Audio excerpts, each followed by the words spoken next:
বিহারে এনডিএ নিরঙ্কুশ সংখ্যাগরিষ্ঠতা অর্জনের বিরুদ্ধে তোপ দাগলেন সিপিআইএম এর সর্বভারতীয় নেত্রী বৃন্দা কারাত। শনিবার হাওড়া ময়দানে পশ্চিমবঙ্গ মহিলা গণতান্ত্রিক নাগরিক সমিতির এক প্রকাশ্য সভায় তিনি যোগ দিয়েছিলেন। এদিন তিনি বলেন, বলছে কি মহিলাদের ভোট সুইং করেছে, এটা ঠিক কি যেখানে 71% মেয়েরা ভোট দিয়েছে, 8% মোর দেন পুরুষ, তো নিশ্চয়ই মেয়েদের ভোটে একটা বিরাট প্রভাব পড়েছে। তো মেয়েদের ভোটকে যারা আন্ডার এস্টিমেট করে ওদের একটা ভালো শিক্ষা আছে কি মেয়েদের ভোট কোনোদিন আন্ডার এস্টিমেট করা যায় না। পুরোপুরি রাজনৈতিক পরিস্থিতি আলাদা আছে। এখানে একটা নন বিজেপি টিএমসি সরকার আছে, আর সেই সরকার ঠিক বিজেপির রাস্তায় চলছে, এটা পরিষ্কার। একদিকে টিএমসি, একদিকে বিজেপি।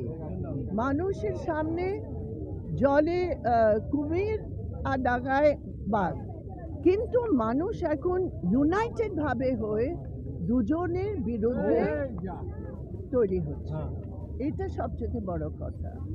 তো ওয়েস্ট বেঙ্গল আপনি বিহারের সাথে তুলনা করতে পারেন না, এটা একেবারে রাজনৈতিক পরিস্থিতি আলাদা আছে।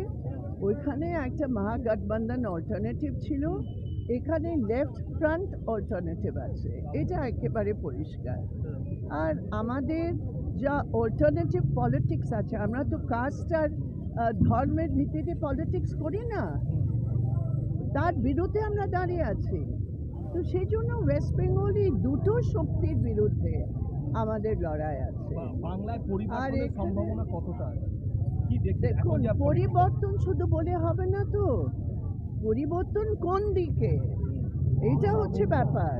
বিহারের পরিবর্তনের মানে মহাগঠবন্ধনের সরকার, ওয়েস্ট বেঙ্গলের পরিবর্তনের মতন যদি আমরা কথা বলি, that is for left front, বামপন্থী শক্তিদের পক্ষে, সেটার জন্য তো লড়াই তো আছে। তো সেই জন্য আমার মনে হয় না কি বিহারের সেভাবে খুব প্রভাব পড়বে। একটা সাইকোলজিক্যাল জিনিস বিজেপি চেষ্টা করছে, কিন্তু ওইসব তো হওয়ার কথা।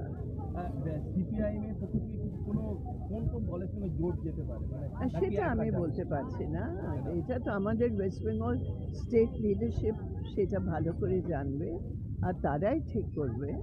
সেই জন্য ওইটা ইন্ডিয়া জোটে আছে, সেই ইন্ডিয়া জোটে আছে, ইন্ডিয়া জোটে দেখুন, আমি আপনাকে বলছি, শুনুন, আমি আপনাকে বলছি, ওয়েস্ট বেঙ্গলের মেইন ইউনিট হচ্ছে আমাদের সিপিএম আর লেফট ফ্রন্ট। লেফট ফ্রন্ট কি ঠিক করে, ওয়েস্ট বেঙ্গলের সিপিআইএম কি ঠিক করে, সেটা ওই ডিসিশন করে, এখানে পুরো বিশ্লেষণ করে ওরা ঠিক করবে। সেটা আমার বলা একেবারে কোনো অধিকারও নেই, আর আমার কিছু বলারও নেই। আমি শুধু এই কথা বলতে চাই কি এটা ওয়েস্ট বেঙ্গলের মানুষের সামনে একটা খুব বড় চ্যালেঞ্জ। ওয়েস্ট বেঙ্গল আমাদের ইতিহাসে একটা মডেল ছিল for secularism, democracy and social justice. ওইটা মমতা ব্যানার্জি একেবারে শেষ করে দিয়েছে। যদি কোনো বুলডোজার চলেছে ওয়েস্ট বেঙ্গলে, সেটা মমতা ব্যানার্জি বুলডোজার চালিয়েছে বিজেপির নমুনাতে, তো তার বিরুদ্ধে আমাদের দাঁড়িয়ে লড়তে হবে। ম্যাডাম, লাস্ট প্রশ্ন, শুনুন, কি ফ্যাক্টরস ওটা তো এখন পরিষ্কার হচ্ছে কি ইলেকশন কমিশনের যা দায়িত্ব আছে কি যে কোনো জায়গায় নির্বাচন হয় একটা প্লেইং ফিল্ড লেভেল হওয়া দরকার। এখানে আমরা দেখেছি কি ইলেকশন কমিশন পুরোপুরি বিজেপি যত নিয়ম ভঙ্গ করেছে, যত ভায়োলেশন করেছে, সেটা ইলেকশন কমিশন কিছুতেই ইন্টারভিন করেনি। আর এটা যদি বিহারে দেখা যায়, তাহলে এটা শুধু বিহারের কথা নয়, এটা তো আমাদের পুরো পার্লামেন্টারি ডেমোক্রেসির নিয়মগুলোর ভায়োলেশন হচ্ছে। ধরুন, একটা সরকার সরাসরি যা কোড অফ কন্ডাক্ট আছে, যা হয়ে যায় সরকারের উপর, ওটা সব শেষ করে দিয়েছে। তো এখন নির্বাচনে 5 বছর সবাই লুট হবে, আর নির্বাচনের ঠিক 1 মাস আগে ওরা সব এইসব বলে আমরা এটা দেব, ওইটা দেব, কিছু দিয়েও দেয়। 5 বছর লুটের পর এটা যদি হয়, আমাদের পার্লামেন্টারি ডেমোক্রেসি কোথায় দাঁড়াবে আপনি বলুন? সেকেন্ড কথা, আমি নিজে বিহারে ছিলাম, আর জায়গায় জায়গায় গিয়ে লোক বলছিল কি কত টাকা বিলি হচ্ছে, কত ডিস্ট্রিবিউট হচ্ছে টাকা। এটা তো একটা ওপেন সিক্রেট ছিল। তো ফার্স্ট পয়েন্ট হচ্ছে, একটা তো এসআর করে আতঙ্কিত করেছে বিহারের গরিবদের। সেকেন্ড হচ্ছে, যত কোড অফ কন্ডাক্টের নিয়ম ছিল ওটা সব ভাঙানো হয়েছে। এসআইআর এর কোনো রেজাল্টের সঙ্গে এসআইআর এর কোনো লিংক আছে? আর সেটা স্টাডি করে বলতে হবে, এখন আমি বলতে পারছি না।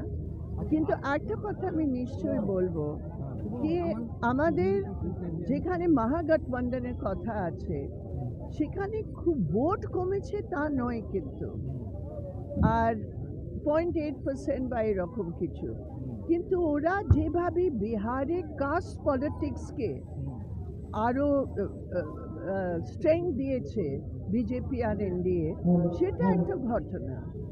আর that has paid them dividends, এটা তো বলতে ওয়েস্ট হবে। বেঙ্গলে এই রেজাল্ট, বিহারের এই রেজাল্ট ওয়েস্ট বেঙ্গলে কোনো